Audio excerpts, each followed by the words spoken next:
Welcome to Headshots by Peggy Presents. I'm Peggy, and I am here with my new friend from Atlanta, Georgia. That's right, represent Alicia Godmasch.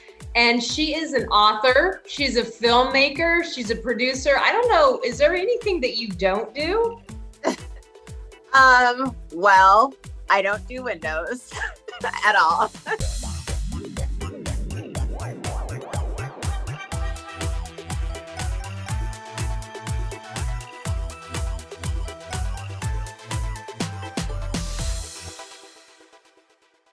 I kind of do a lot of stuff, I do a lot of stuff and I love it because it just always keeps me really busy and happy and all that. I think a lot of filmmakers are involved in a lot of things, and a lot of people in the industry. And I think it's a good thing. I'm always telling people that you should, whether you're good at it or whether you like it, you should at least try and understand, because the more you understand about somebody else's job, because when you're making a film, when you're putting a production together, there's so many things that have to fit together perfectly.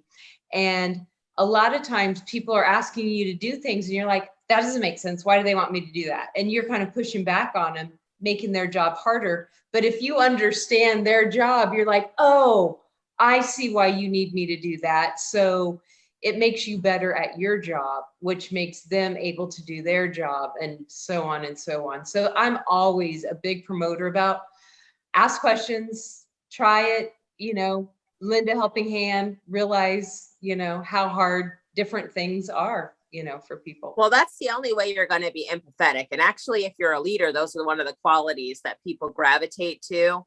Like for me, I'm looking into getting into some more acting classes, just because I feel like in order to be in this, I see talent all the time. I see what they go through and everything else. But to put myself really in that vulnerable position that they put themselves in every day on set, I mean, that's something that I think I need to personally experience just so that I can relate a little bit more to what they're going through. And I feel that that will also help me to be a better leader on my projects, just because, but I have, thankfully, I've been empathetic with them. I've always been empathetic with the talent that I work with, because just the mere fact that they're there 14 hours, some of them, I mean, depending on how long our day is. I remember one time, I had just started in the industry full time, and the Bessie Smith story with Queen Latifah was filming. And I said, well, let me just go and be a part of this movie, because I really like Queen Latifah. And actually, I'm from New Jersey, so I met her like years ago. So I'm like, it'd be cool to kind of see her again and everything else. So I remember going on set, and we were in Conyers, Georgia, and it was like 3:00 in the morning. And Queen Latifah was like, I just want to say thank you guys so much. We had just finished the tent revival scene. My feet were hurting. I was tired. I'm like, what the heck? And Queen Latifah was like, thanks so much, everybody. She was all full of energy and all full of, so I think that I'm able to have that empathy, because I have been like an extra on quite a few projects before, especially when I was like getting into the industry full time. I know what it's like to walk around for 14 hours in high heels and a ballroom dress when you're hot as I don't know what. And you're not allowed to take your heels off because because we have to keep shooting and your feet are swollen. Like, I know what that's like. I also know what it's like to get the extra food, for the background talent. And it really sucks. So like for me, I'm like, you know what, for my projects, I want to do things a little bit differently, of course, still, especially because of COVID now, we have to, think responsibly, have the social distancing and have the separation there. But if possible, give people like good food, whether their background, because you can't make a movie without, they're learning to make a movie with less background, but still you're still going to have at least a couple of folks as your background, even if you like replicate them and put them in different positions or whatever, you're still going to have those people. So take care of those people, because you never know, and understand that, it's not a walk in the park for them. You know, they don't have their own trailers to go to. They have like some little corner to go to or some big room. And, you know, so just to be like empathetic and to lead with that, lead with love and kindness and everything, no matter who is doing what. I think that that's really important because it does take a village in any production, no matter how big or small. When you add in, especially post-production team and stuff like that, you got a huge amount of people that you're working with. So the more, you know, all of them are talented people that will eventually be moving on to big and better things. So the more empathy and love and kindness you can show to people, the more it gets returned to you, and sometimes in very unexpected ways, you know, because those people might be the very people that you may talk to, and you may, you know, really want an opportunity from them. So it's just really important to kind of, like you said, like really understand where people are coming from, feel their, you know, maybe their frustration, feel the fact that, you know, things are challenging, and work with them and be empathetic and listen to them. And I think that gets repaid in huge ways. And you don't know if the extra in this film that you're on is actually a director just trying to do some understanding, and all of a sudden this big shot director you're snobbing because you have one whole line in this show, and you're like, I'm not an extra. So much better than you. And all of a sudden, you know, you make a fool of yourself because he's like somebody really important, or they're, you know, really. And so I just always assume everyone is important, and no matter what.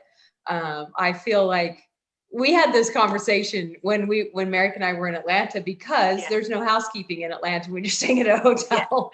And it's probably like that everywhere. It's just that Atlanta happens to be the only place we've stayed in a hotel in the recent since COVID. So I'm sure it's that way everywhere. And somebody made the remark like, well, you know, they need to stop unemployment because workers aren't coming back. And I was like, wait a minute.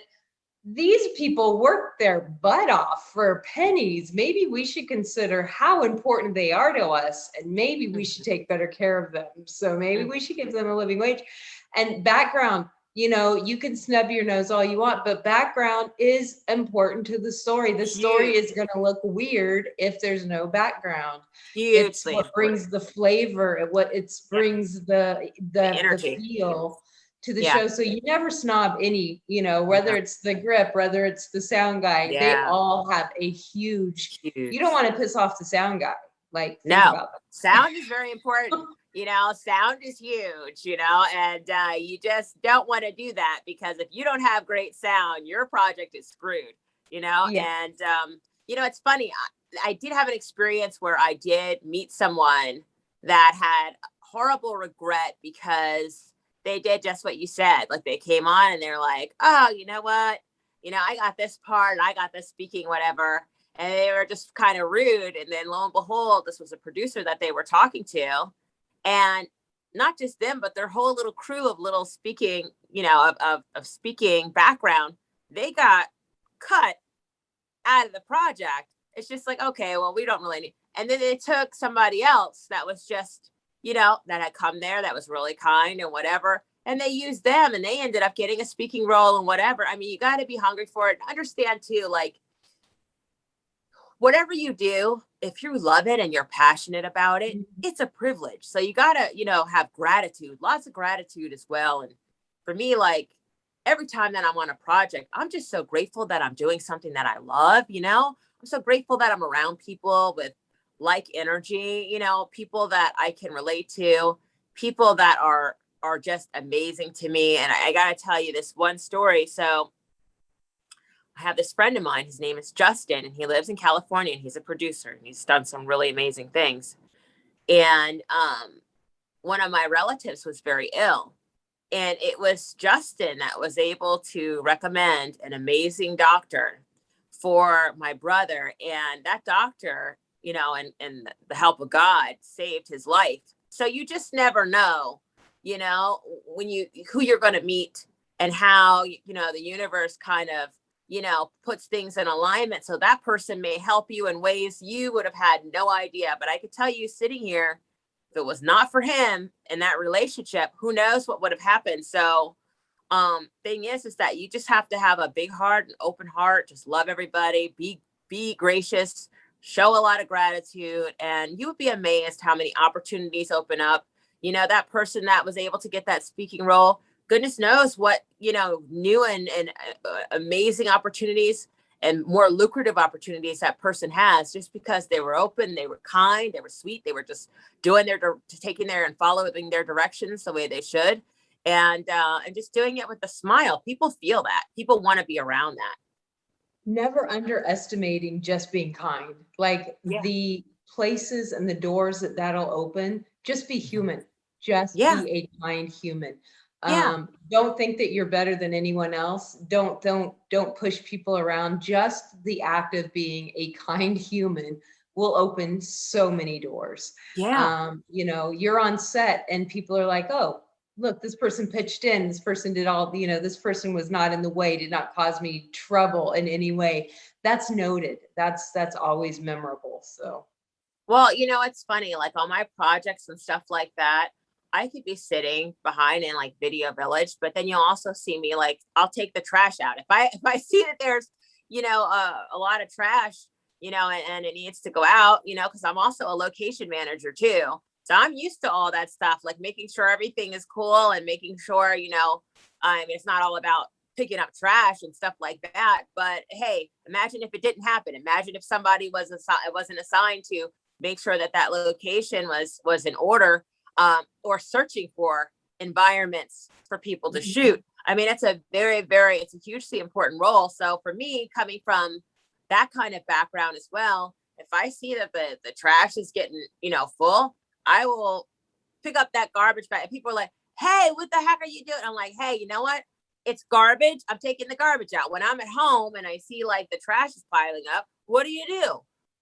Take the garbage bag out, you know, and put it in the trash can and then call it a day. Like, it's not even that big a deal. It's not that serious. So yeah, I just, it doesn't matter.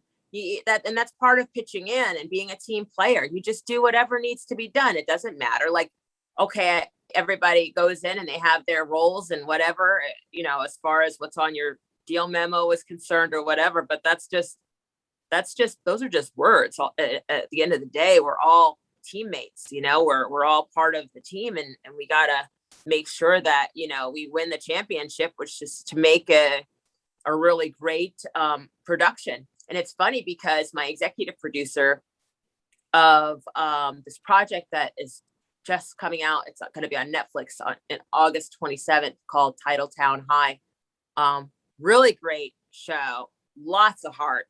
We did so much stuff, you know, like we were all running around doing everything. I mean, my buddy Chris, who was he was my camera op on my team, and he was like not just shooting a camera, he was like running all over the place and doing that and looking for this and really helping me, and I was helping him, and it was just like such a great dynamic.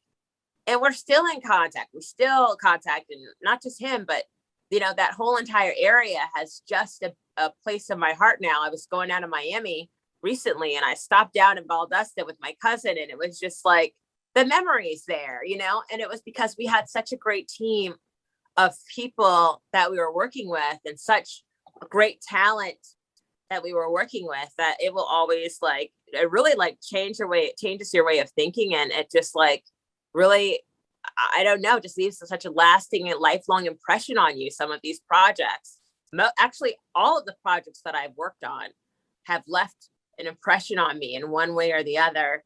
And most of them were hugely positive. And all of them, I've learned so many different things. So it's just really great. It's really a privilege to have that. I mean, I think that if you can go to work and be happy, oh my God, you can't take that for granted. Never take it for granted. I feel like I personally know so many people that get in the car, you know, maybe not during COVID, but get in the car, go to an office that they don't like, and sit there for 8-9 hours doing things that does not fulfill them, does not make them feel complete, just for a paycheck. And then I look at my life and I'm like, you really think you have a right to complain about anything, Peggy? Yeah, you don't have a right to complain, Peggy, because you could do these miracle selfies. I don't know how you do those. I mean, that's really like, it's a little disconcerting, actually. I'm like, I don't know how the hell she just took a selfie like that without even looking at the camera or the angle, like from the camera side, like from the screen side. She like turned it around, and like, I don't know how you do that. So yeah. So for the people watching right now, I'm going to have to explain that because they're going, what the heck is she talking about? And sadly, this is what I'm known for. Like, I have had like A-list celebrities go, hey, that's that lady that took that selfie. That's the best selfie I ever had. And I'm like, I also do headshots like in my studio with the real camera. Just saying. But thanks. Yeah. So I don't like the front-facing camera, especially in the old days. They were just terrible. They're not as bad now, but I'm just used to it. And, you know, taking a picture, just knowing where your lens, because, you know, I for years did events and everything, and I'd have to take pictures, you know, without looking before digital, when you could, you know, look through the monitor. And so you just get a sense for where the camera lens is shooting. And so when I take a selfie, I am just looking at the back of my phone, and I take it and I nail it 95% of the time, first shot. But 100% of the time when we were together. But like, you pulled in a group of like, 10 people, and you're like, take a selfie, Peggy. And I'm like, there is no way this is going to work. So I actually was like, I couldn't believe that would work. Everybody was shocked. I'm like, wait, she can do it. Bring in like 100 people. And bring in 100 people. Let her take a selfie with the length of her arm and fit these people. Oh my God, that was so funny. So you'll have to go to my Instagram and find that selfie. It's actually there. That's so funny. Amazing. That was and really I do fun. Go ahead. And I did put miracle selfie in the comments for that photo. If So hashtag miracle selfie. Hashtag miracle selfie. But we were tell everybody where we were at. We were at a really fun Wednesday wine and cheese mingle thing at a new studio in Atlanta. We were at Storytell Films studio, and it is owned by John Ford, and he is I know I'm like butchering the pronunciation of his last name, but it's Boird. And he's like a Grammy winner, really super talented, multi-talented guy. And he's opening a fantastic studio. And, you know, he and my buddy, Melissa Hill, they host a nice little get together every Wednesday, wine on Wednesday. And they invited me, you know, one day. It was kind of crazy because I was speaking with Melissa, because Melissa's like, you know, knows everything about Fayette County and where to film and all that. So I was calling her and asking her about this project that I was doing. And I was like, hey, Melissa, what's going on? I really need to know like where to go film this. And she was telling me, she's like, wait a minute, what are you doing today? And normally I'm doing a million different things. But I happen to be available on a Wednesday. She's like, come on down. So I went down, and I had wine on that Wednesday, and it was like such a refreshing retreat, you know, for me. And it's really the only time I have wine during the week. So I just look forward to it, except for last night I had whiskey, which I have not ever had. And it was so good, like this whiskey lemonade. But anyway, I digress. So I went there, I had wine, and I was just hooked because it's such a great little group of, you know, industry professionals.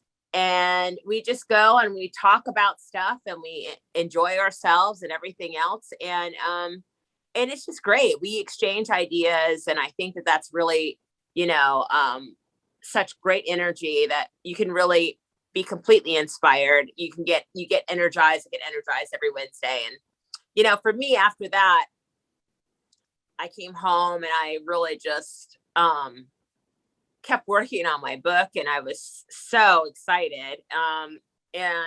From there, I got so much done, and it kind of just pushes you forward. It's like, hey, this is why I do this. You know what I mean? Like, cause I love these people, and these people are a lot of fun, and blah, blah, blah, blah. So yeah, it was great. We work in an industry where it's about who you know but we don't focus on the importance of networking, which is kind of like shooting yourself in the foot. It's like, why don't we focus on networking? We think, oh, well, you know, so-and-so just got in because they know so-and-so. Okay, why don't you know so-and-so? Yeah. Why haven't you gone out and met so-and-so? And so, I mean, networking is key. Just back to being a decent human. If you're somebody that people want to talk to and hang out with, and, you know, they invite places, go. And I know a lot of actors that say, oh, well, I'm an introvert. Okay, that's fine. Join an introverted group. But you're working. Networking is work. And so when you're at work on set, you're not an introvert, you're acting. So you go put your acting pants on and you go do your networking, because that's part of your job. That's, you know, you have to audition to work. You have to network. These are job requirements. These are things you need to do. You don't have to like it, but my bet is you'll end up liking it. I know I love it, but I used to, if I'm not at an event because I'm shooting it or because I'm there, you know, for a purpose of networking, like if somebody invited me to a party, I'm the person that sits in the corner quietly in the back. Like that's my natural place. I have to step out of my comfort zone and make myself talk and mingle. And then I realize, oh, you know, this isn't so bad. That's so cool. I got to meet so-and-so and look who else I met and look how this. So you have to really change your mindset on why you do the things you do, because this industry is about who you know. You have to get yourself out there. You have to do that. And you're going to have fun along the way. I know. You definitely will. I know. I love meeting people. And I mean, look at this. We have a friendship now. Why? Because I knew your brother. And because, you know, I did his headshots and he's like, Atlanta, you should have gone with my sister. Yeah. It's so funny. And it's just like so hysterical because those are literally the best headshots I have ever seen him take, you know, like that. You really captured like his soul. And I think that that's really hard to do. And I was so impressed and I'm like, who the heck took these headshots? And he's like, Peggy, and she's going to be in Atlanta. And I'm like, really? It's like, yeah, she and her husband, I'm sorry, my phone just wants to fall on you. And I don't know why, but, she's like, yeah, and she and her husband are coming to Atlanta. I'm like, oh, I got to meet her, you know, because he was so excited and because he's a typically very mellow person. So he doesn't get excited about people like that. So the fact that he was, I'm like, well, you know what? I got to meet this person. And yeah, like you said, it's just like, it's a friendship. But just to also add to your point, the thing is that for our industry as well, like we don't want to work with people that we don't like. And that's why another reason why networking is so important, because if they don't know you enough to like you, you're not going to get that opportunity. And you have to make opportunities. Like I can't tell you, especially when I first came into the industry, how many times I was like, oh, you know, I'd rather be like sitting down or maybe just chilling or baking cookies. And no, you know, get your butt out there. You've worked a long, long week. And on the weekend, you know what, you got to get out there and you got to meet people. And that's what I did, you know, and it's not cheap to do. My phone is definitely trying to like fall down on you. I don't know. Like I've propped it up like a million different ways. I'm sorry. But anyway, the thing is that you got to get out there. It doesn't matter how hard you worked. Doesn't matter like what you were doing. Doesn't matter. None of that matters. What matters is the fact that you need to keep going and you need to keep building friendships, because when you get on your big project, you don't want to have to think about hiring this person whose energy is like left field and you're right field, and you can't meet in that happy medium in between. You want somebody that you know that your energies mesh very well together, and you know that it's somebody that you can exchange ideas and they're going to give you good feedback and you're going to give them good feedback, and that they're going to be looking out for your best interest and vice versa. Like those are the types of people that, you know, that you want to hire. I mean, all you have to do is take a look at the story of like George Lucas and Steven Spielberg and all of them. I mean, they've been friends since forever, you know, since before, like when they first even had a thought of being filmmakers, they were all buddies. And as they got more and more successful, you would see George Lucas on a Steven Spielberg project and vice versa. They would help each other. And now they are like the most amazing and talented directors of like all time and producers. And it's just like, wow. I mean, but that's what it takes. You learn from each other. You experience that, you exchange ideas and everything. And that only comes from getting out there, like you said, getting out of your comfort zone, going that extra mile, because just like Kevin Hart said, as far as actors are concerned, like a lot of people want to be famous, but nobody wants to put in the work. Kevin Hart had to put in the work to be famous. You know, you had to put in that work day in, day out. This is your passion. This is what you do. This is what you eat, sleep, breathe. You have to do it because it is a lot of work and it's constant work. And if you look at it as work, you're going to get tired. But if you look at it as something that you love, then it doesn't matter how many hours you put in. It's going to be play, you know. And even Tony Robbins, I remember going to a Tony Robbins seminar way back when right after high school. And he said that like, it has to, whatever you're doing, it has to be like play. And that always kind of stuck with me because it does. Because you're not going to, you find something you're passionate about, find something that's going to put you in that peak state of mind, you know, where you can just kind of download these ideas, download this into like you know, download some creative, ideas that you could put out there into the universe. Like you have to be open and ready for that download. If you feel stifled in any way, how can you receive that information? You know, you just can't. So it's important to do something that you're passionate about. And when you're doing it and when you're putting in that effort, it will come back to you, you know, but you better be passionate about it. Otherwise with our industry, you know, give it a good year. You'll be ready to scream and run out of there. I know many actors that, you know, you're talking to them and then you find out, oh, they're actually living in their car or, wow. And they're thankful that they have a car. Wow. Or they're couch surfing, you know, they're this buddies for a couple, you know, and filmmakers, all this. Why? Because they're going to do whatever it takes to make this work. And they're out there doing it and And then all of a sudden you see them, hey, look at you. You just got an apartment. Like that's huge. If you think about like being determined, doing what you love and just staying in there and making it work, because a lot of people don't. A lot of people say, I want to be famous. And I get this because, you know, when I do your headshots, I have this questionnaire. I make you go through this whole, you have to go to work. You have to do your homework before I will take your headshots, because I think it's important that we get effective headshots, and we're not going to do that if you're not willing to do your homework. But I have people that come in and they say, oh, I just want to be a movie star.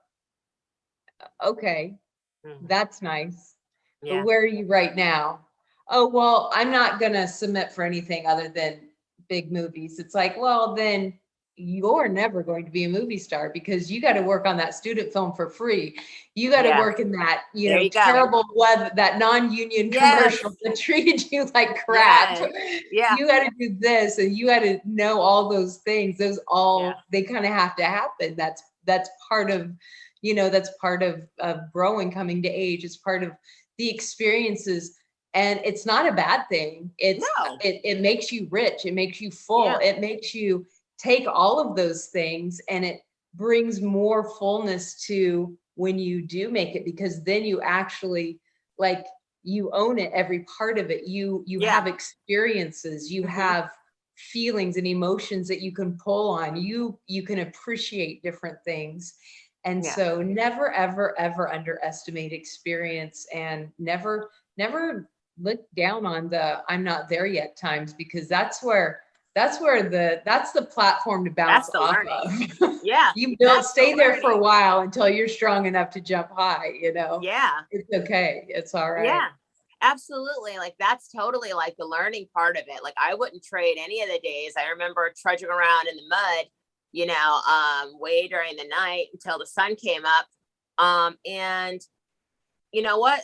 That was part of the process. And I don't regret that. I mean, it was pouring rain, and everything else. And I was trudging around. And then I remember one day I was shooting a project for Lifetime, and we were busy busting it. Not just me, but the whole entire crew, we were exhausted. We were so tired and we worked straight through the night. But the actual end result of that project was absolutely incredible. It was amazing.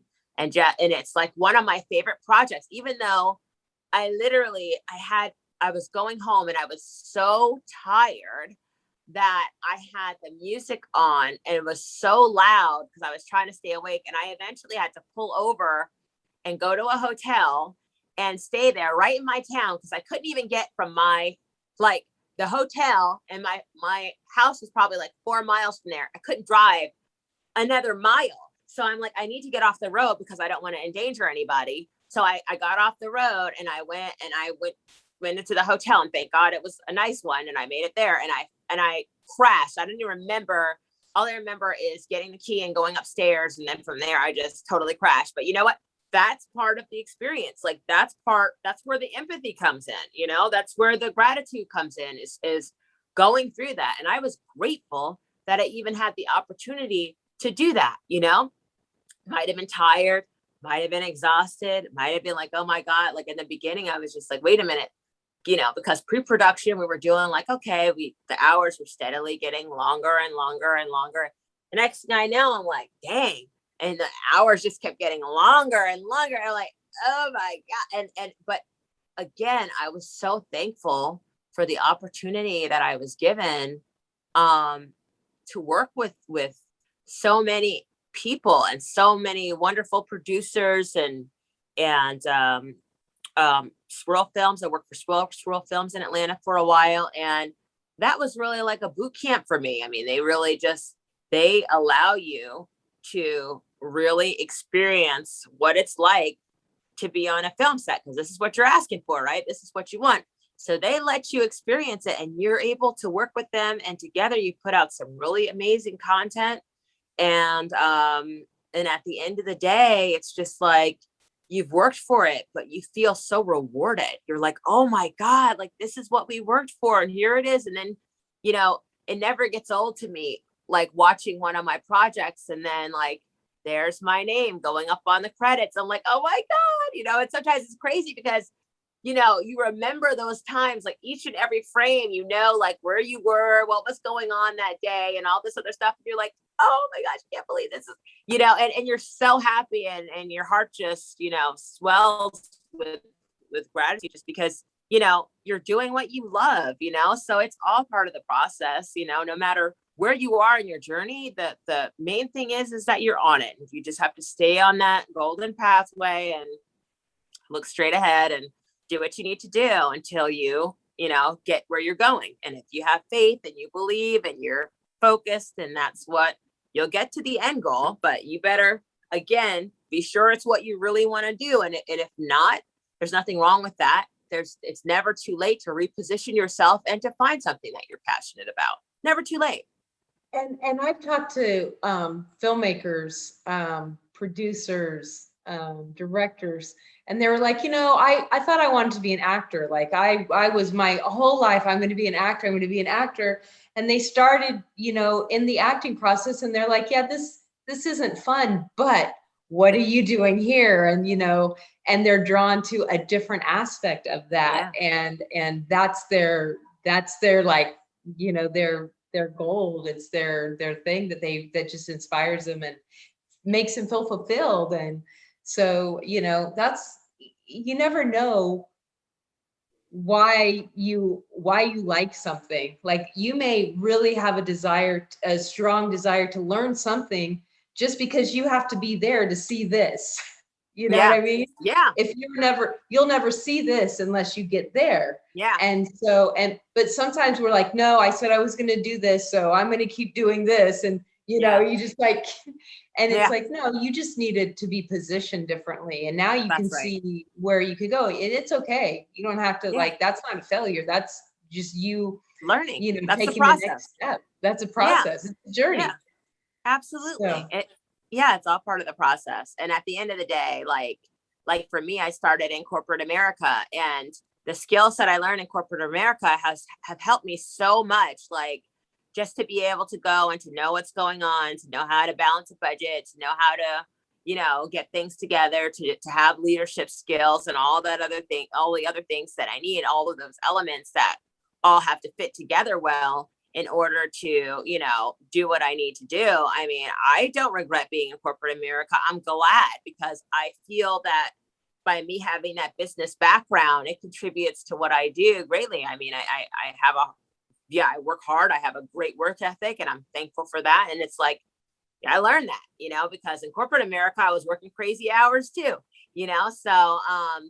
so you just bring that in, and it's great, because you don't come in and you and take everything for granted. You come in, you're like, okay, because I worked in corporate America and I realized that wasn't what I want to do.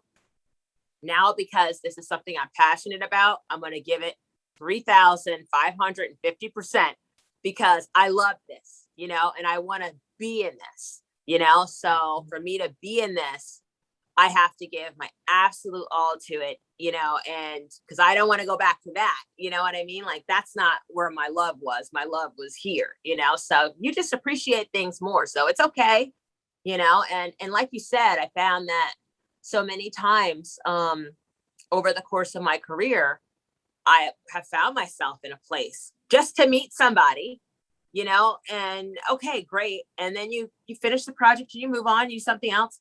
But then that very person is somebody that you want to work with for this and that. And then you're connecting, or they become a great friend and all this other stuff. I mean, it's like, I have this one friend, his name is Chris Butcher, and he's a producer, and he is also a first assistant director on a whole bunch of projects, and really great projects, really talented guy. He just came out with his own film, which was really interesting. It was really a very good film, a lot of layers and stuff in it.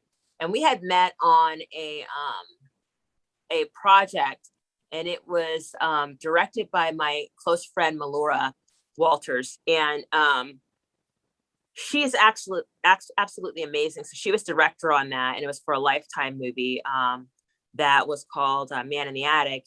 And during the whole project, Chris and I maybe talked twice or three times. But years later, I was talking to Melora. I'm like, Melora, how you doing? Da, da, da, da, da. And she's like, why don't you talk to Chris? Because Chris is actually in your... Oh, yeah, Chris. So I had his phone number in my phone because we had worked together. So we all, the part of the crew list, we get everybody's phone number and you kind of lock that in. So we called. I mean, I tell you, I am so happy and amazed that we connected that day. Like, we have been in contact. Like, I know what he's doing. He knows what I'm doing. He's a very talented, very kind person, and one of my closest friends in the industry. And it's like, again, and I'm also very, very close with Melora. So out of that project, I got two wonderful people out of that I will forever be friends with. And Chris and Melora. So, I mean, you never know. And besides that, the project came out amazing as well. So that was a bonus. So I know you mentioned that you have a project that's releasing on Netflix coming up. Do you have any other projects you'd like to share with us and tell us what you're working on, either about to release or about to start, or what's going on with you? All right. Well, I have a book that's out since November called Retrograde the Darkness. And it is a science fiction novel.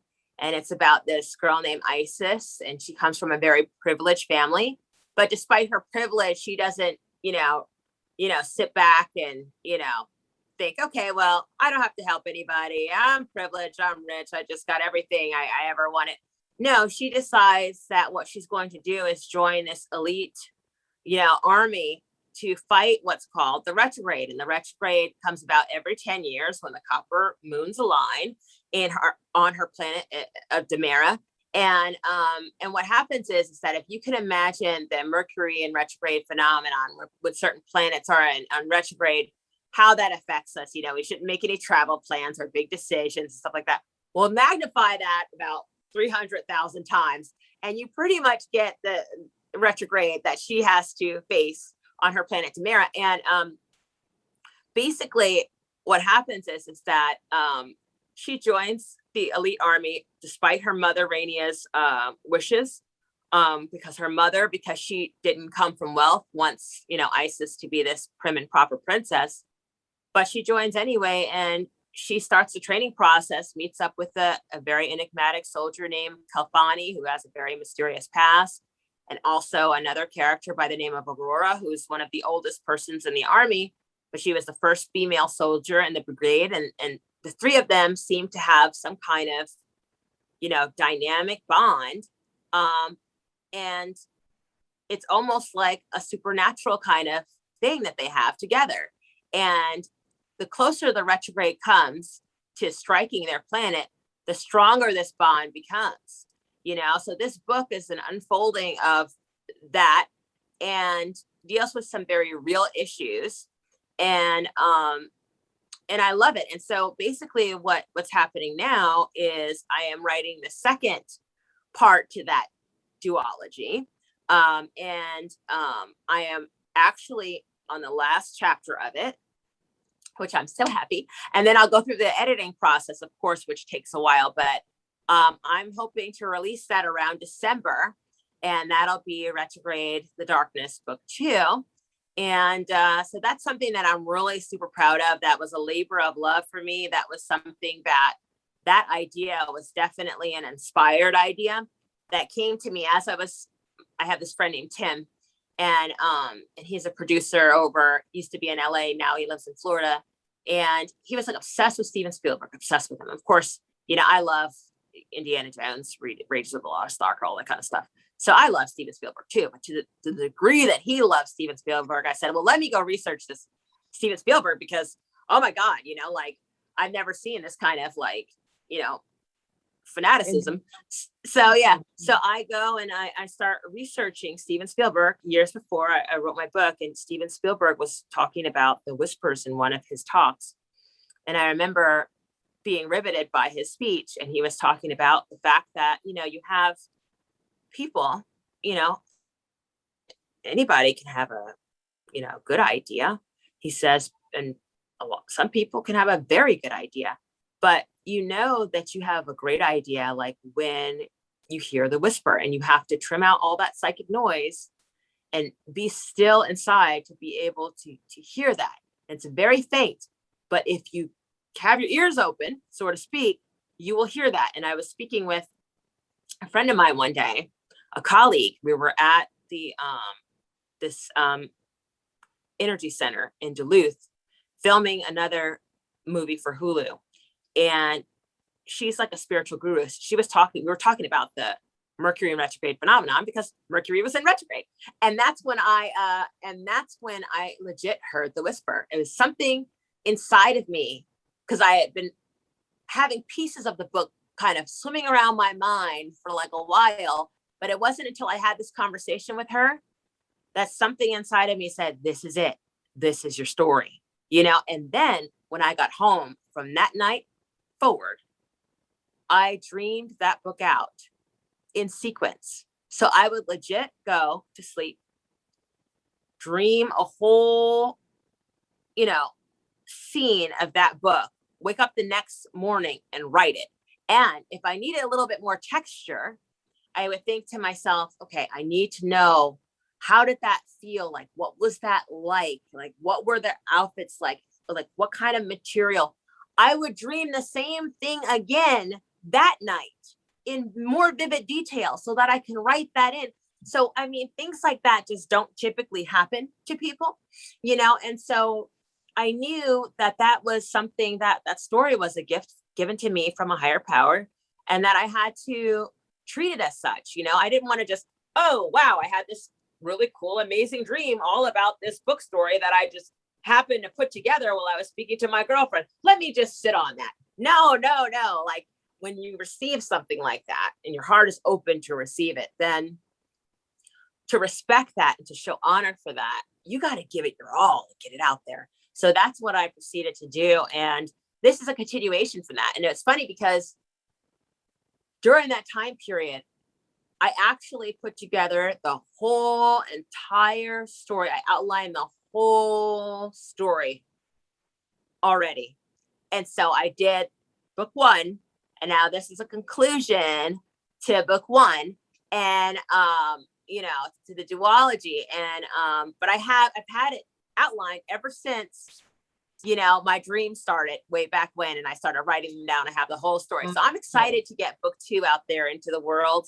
So I think that of all the projects that I'm working on, but just because of the way that it came to me, and also because I have so much heart that I put into this, I think Retrograde the Darkness is the project that I'm most proud of, most excited about, because I had not, again, just like we were talking about,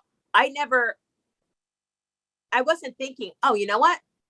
I'm going to be a writer. You know what I mean? Like, I'm going to write a sci-fi. I knew I was obsessed with sci-fi. Now, I didn't know that, but like, I never thought I was going to write a science fiction novel. And again, that's why I'm so glad that I have my experiences, because I did a lot of writing in college, a lot of creative writing in college. I used to gravitate towards those things.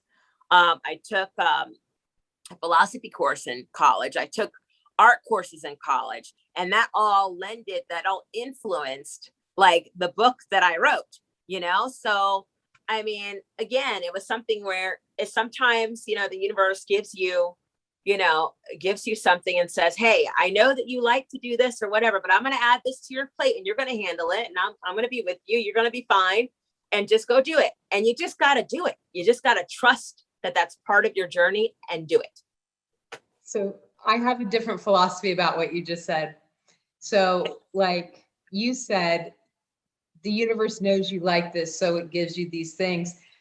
I have this thing where, because I talk when I'm doing the headshot strategist, I talk about what colors are your branding colors, what's your favorite color, and people think that they pick their favorite color, but I think that your favorite color picks you, because every color gives off an emotion and a feeling, and those that you resonate with. So I'm just saying that the sci-fi may have been your purpose or part of your journey. And so because of that, you started enjoying sci-fi instead of the opposite way. That's just my little take on that. Like that. Because I think a lot of times we think we pick things, and it's like, no, I think they picked us. Yeah. And because, you know, that resonates with us, that's just confirmation that we're in the right spot. Wow. Yeah. That's an interesting viewpoint. I do like and love that. Yeah, I love that. I think that that's really cool too. It's just something that I will definitely be thinking about, because I mean, it's just like, people say that with cats too, like, right? Like my cat. All right. And I know that that's kind of a strange thing to throw in there, but it's a true story, because, all right. So this is how I don't know if I told you, how I probably did, how I got my cat, you know, my cat Hannes. He's an orange tabby. So I was walking around the Tanger outlets, and, you know, I wanted to get some sunglasses. So I'm like, okay, let me just go in here. Blah, blah, blah. So I'm going my merry way or whatever. But I had been speaking with my girlfriend, and she was just like, oh, you know what? And all of these amazing, beautiful animals just walked up to her door, and she's got like this whole, like, I don't know how many animals, well, like maybe like 3 cats and 2 dogs or something like that. But she found them all, and they all she didn't find them all. They all came up to her house. They came up to her house, like literally she like opened the door, and there's a beautiful calico cat that anybody would like die for. And it just like was there. I was like, hey, I'm home now, you know, and she just took it, and like all of her animals came to her like that. And so I'm thinking to myself, gee, I want a cat or a dog or an animal with the story. So I'm in the fast forward years later. So I'm at the Tanger outlets walking around or whatever. And all of a sudden, you know, because there's no grass at the Tanger outlet. There's just like a little bit of like tiniest bit of grass, not a big old lawn or a field, but the tiniest bit of grass. And I heard this little noise, and I'm like, what the heck? It wasn't a meow, you know, it was just like a little calling, and like a little, it almost sounded like, I'm not going to imitate the noise because it would be silly, but you know, it's like a little calling. So I was like, what is that? You know, and I'm looking around, I'm like, what the heck is that? And I'm like, all right, well, I'm just going to ignore that, you know, whatever. And I go, and it's quiet. I didn't hear it anymore. And I go and I get my sunglasses, and everybody's just walking by. And then I walk out and I have my sunglasses in my hand. I'm just like, whatever. I hear the noise again. And I'm like, oh, wait a minute. Like, I know something's going on here. Like, there is definitely an animal here. I thought it was a bird. And I'm like, I don't know, a bird fell from a tree or whatever. And I'm like looking. And then all of a sudden, this lady comes out of the store next door. And she's like, oh, there's a kitten. And I'm looking around. I'm like, woman, there's no kitten. There's nothing but concrete here. And out of this like 1 inch of grass, she plucks out this orange kitten, 4 weeks old. Right. And I'm like, oh my God. Like, first of all, how'd you know that? Second of all, like, where'd you come from? And, I'm like, oh, and, she's like, yeah, she goes, his brother was killed yesterday, got ran over and stuff. And I don't know where the mom is. And I looked at him. He's got these beautiful green eyes and he's orange and he's so cute. And he was full of fleas and I'm like, so, somebody brought out a box and I put him in there and I took him down to his veterinarian. Well, his veterinarian now, like this great veterinarian.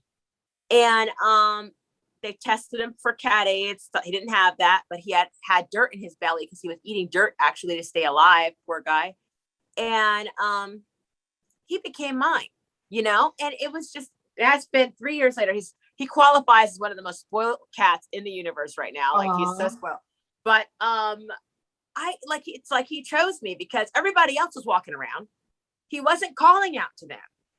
He did not care to call to them. But when I came around, he called out to me. And that's how I have it. And he's my buddy. Like, it doesn't matter where I go or where I end up. Like, that cat will be with me. So I'm trying now actually to teach him how to travel. He doesn't like it. But like when I go on my next project, I want to plop him in the bag and take him. But it was just amazing. And it's like, just like you said, like sometimes like I believe like he chose me, like, hey, that's my mom right there. You know what I mean? And it kind of came to be, and he's like so adorable.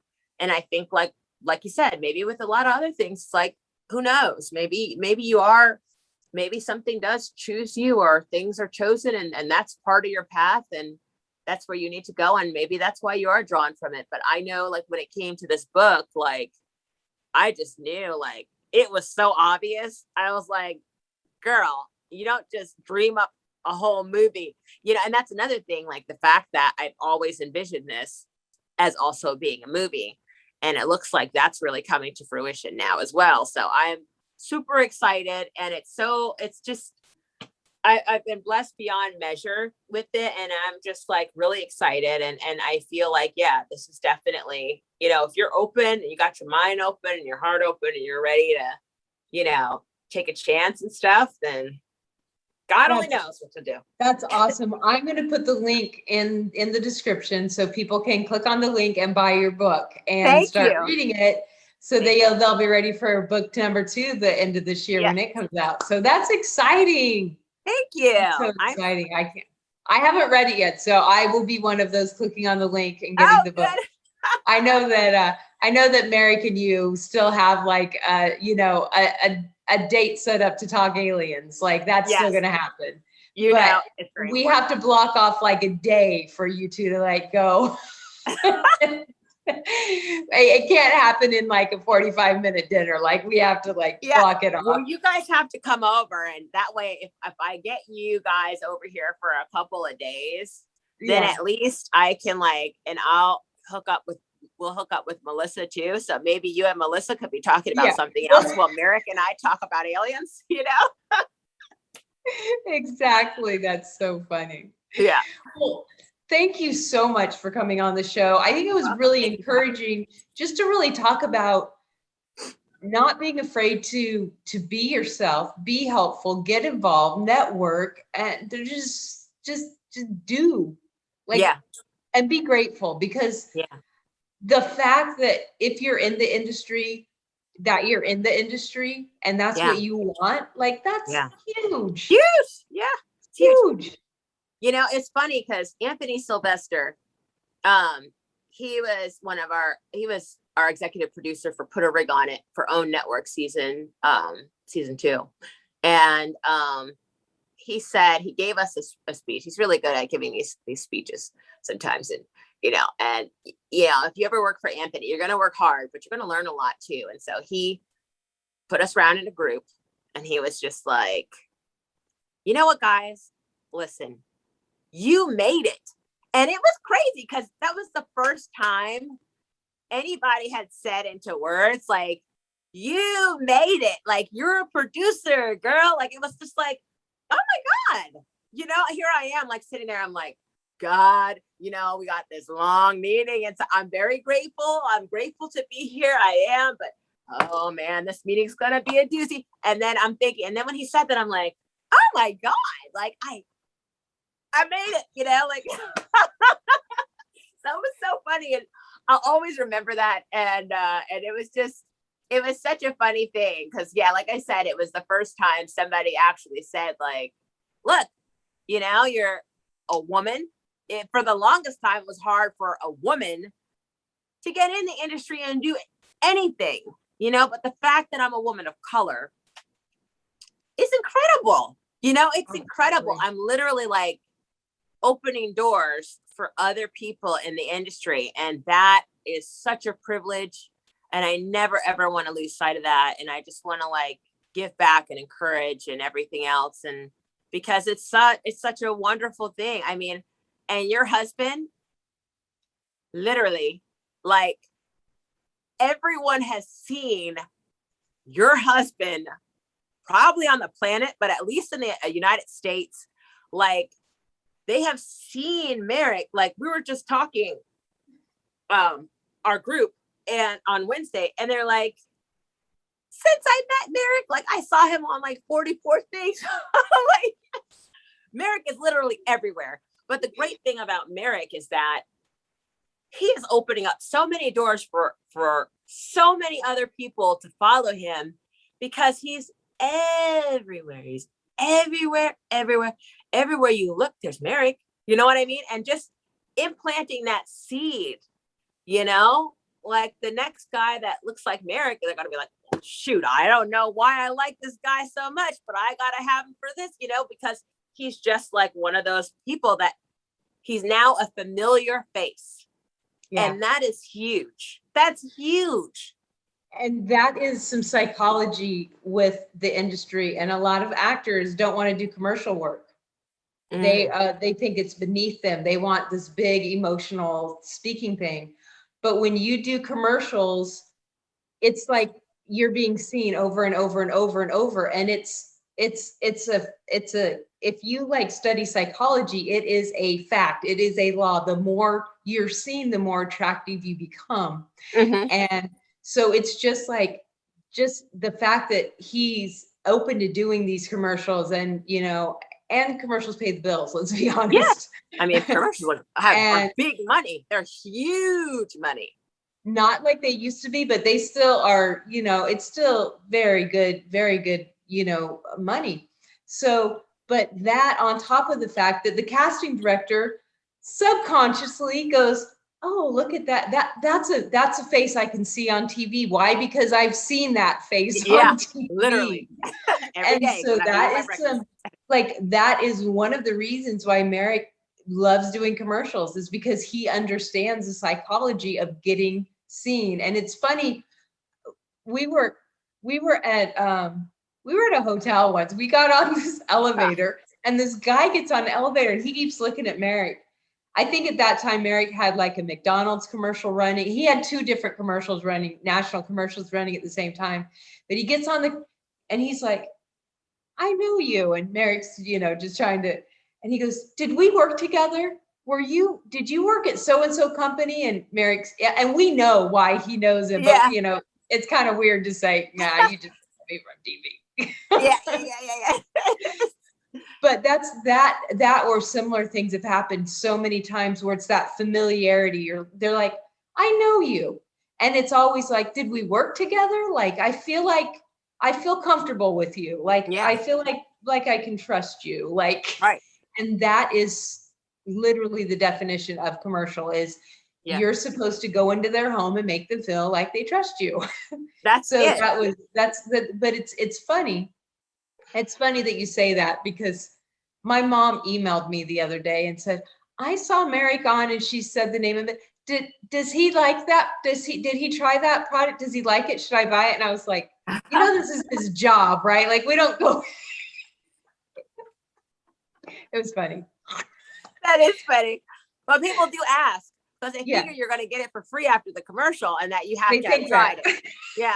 And it's so funny and typically you should, because that also happens a lot. Like it does, like people expect you to know and to use that product regularly, and it's just like, okay. When he did the big Apple reveal, for Apple's big reveal a few months ago, I was like, now that would have been a nice product just to get the, why don't you you can take this one home, buddy. Yeah, it would be nice, right? Like, let me just take home this $2,400 laptop. No, not how it works. No, unfortunately, that's but that's funny. Yeah, but it's true. It's true. The familiarity and the recognizableness. I mean, those all help promote your film and television career as well, because the casting, it's a subconscious thing. They look at you and they're like, oh yeah, I can see him on TV. Yeah, let's call him in. Yeah. And so it's a good thing, but always be grateful, because work is work, and it's always, you get to learn, you don't know who you're going to meet, especially on student films. You don't know the next big shot that just graduated, that may just adore you and be so thankful that you helped them out on their student film and call you in when they've got, $1 trillion budget. You don't know. Yeah. And it's like work for me, it's like, and again, like, if you love what you're doing, work is more play, work is play too, So for me, like, I when I go to work, when I go, do my thing and do my projects, it's my playtime. It's my fun time. It's my happy place, where I can forget about everything, because let's face it, like, we're doing, unless it's a docu-series where we're, really following people's lives, it's all make-believe and it's fun. You know what I mean? Like, I did the pilot for Queens with Brandy and Eve and all them and stuff like that. And it was just like, you get like wrapped up in your own little world, and you're just like, okay, well, what's happening next? Now we're going to have this scene and that scene and stuff like that. And it's just like, it's not your reality, like it's like, and it's great because you could just be in your own little world. So it's, of course you got to get out of that world sometimes, but it's nice to be able to have a place to go play, and that's why I love sci-fi so much, because I could really stay in that world for a very, very long time. So well, I'm definitely putting your link to your book. Where can my followers find you on social media? What's your favorite place to hang out with people on social media? It's definitely Instagram. I'm an Instagram girl. I'm sorry, folks that like TikTok. I'm just not there yet, and I probably won't be, because I just can't. But you could follow me at Alicia Godmasch on Instagram. And yeah, I have all kinds of fun stuff that I put on there, and I'll also be updating now my progress as far as getting this book out to you all and stuff, and what's going on. So it's a fun place to kind of just hang and be. And I just found out that you're also on Clubhouse. I am on Clubhouse. Yes. I will be hunting you down on Clubhouse, and we'll have to do a room and just talk too. I would love that. I would love that. I'm not on Clubhouse as often, but I do go on Clubhouse now. You'll give me impetus to be on there more. Yes, exactly. So, I'll be like, get over here, come talk with us. Be like, Alicia, I know you're there.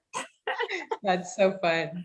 Yeah. Well, thank you so much for hanging out with me today. This has been so fun. I always have fun talking to you. I've never had a dull conversation with you. Thanks.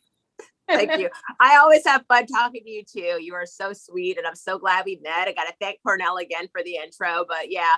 And your brother's been on my show too. Several years ago, he was on my show because he's a motivational speaker. Yes, he is. And he was actually speaking at a conference that I was also speaking at for disabled actors with disabilities. And And he and I, connected, and I was like, you should come on my show. And he came over to the condo. That's when we were living in the other place. And he came over and he talked about, just really got all the actors pumped up and motivated and ready to go. Yeah. So it was fun. Yeah, he's a cool dude. He's really good about that. And I think like he's able to like, especially with one-on-one sessions and stuff, he's really able to get down to the bottom of what the demotivator is with people and just really help them break through, and find that, that piece in their life that they need, a little encouragement on or whatever, or to help get past. And I think that that's so great. That's one of the many reasons why I love him, because he's such a talented guy, and so great about that. And he loves people, and his friends, like he's had the same. I also have a lot of friends since like third grade and stuff, but Cornell has like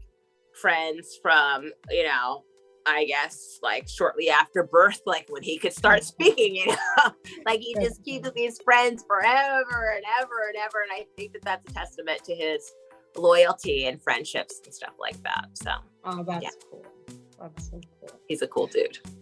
Well, I want to encourage all my viewers to make sure that you share this everywhere. And don't forget, we are also a podcast now. So wherever you listen to your podcast, go find Headshots by Peggy Presents and subscribe, because I'm new at the whole podcasting. So every subscription really does help. Make sure that you leave us tons of comments. We'll bring her back and we will talk about any subject that you guys leave us questions about. She is one Zoom call away from me. So I will get her back on here. But yeah, share this with everyone that you think it would inspire. And most importantly, have an amazing week. I'll see you next week. Thank you. Yay, we did it. Thank you so much. You're welcome. That was so much fun. That was so fun. Text or call today so that we can get you effective headshots that you can use as part of your marketing strategy. Headshots by Peggy, how can I help you?